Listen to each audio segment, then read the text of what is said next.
বেগম খালেদা জিয়া মৃত্যুবরণ করলেও পরাজিত হননি, কিন্তু শেখ হাসিনা পালিয়ে গেছেন, এমন মন্তব্য করেছেন বিএনপির স্থায়ী কমিটির সদস্য ও প্রধানমন্ত্রীর রাজনৈতিক উপদেষ্টা রুহুল কবির রিজভী। সোমবার বিকেলে রাজধানীর নীলক্ষেতের আইসিএমএ ভবন অডিটোরিয়ামে মহিয়সী বেগম খালেদা জিয়া ঐক্য, সংহতি ও আলোকিত দ্বীপ শীর্ষক বইয়ের প্রকাশনা অনুষ্ঠানে তিনি এসব কথা বলেন। রিজভী বলেন, শেখ হাসিনা প্রতিহিংসার কারণে খালেদা জিয়াকে পরিত্যক্ত একটি কারাগারে অন্তরীণ করে রেখেছিলেন। কারাগারে তাকে চিকিৎসা দেয়নি, খাবারও দেয়নি। বলেন, খালেদা জিয়ার মৃত্যুবরণ করলেও রাজনীতিতে বিজয়ী হয়েছেন, কিন্তু শেখ হাসিনা পরাজিত হয়েছেন। বেগম খালেদা জিয়া হচ্ছেন সেই ব্যক্তি, তিনি মৃত্যুবরণ করলেও তিনি পরাজিত হননি, তিনি বিজয়ী হয়েছেন।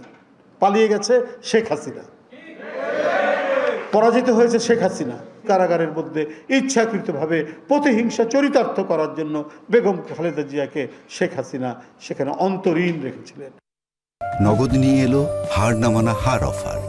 সর্বনিম্ন 10,000 টাকা রেমিটেন্স নগদে পাঠালে থাকছে স্বর্ণের হার জেতার সুযোগ।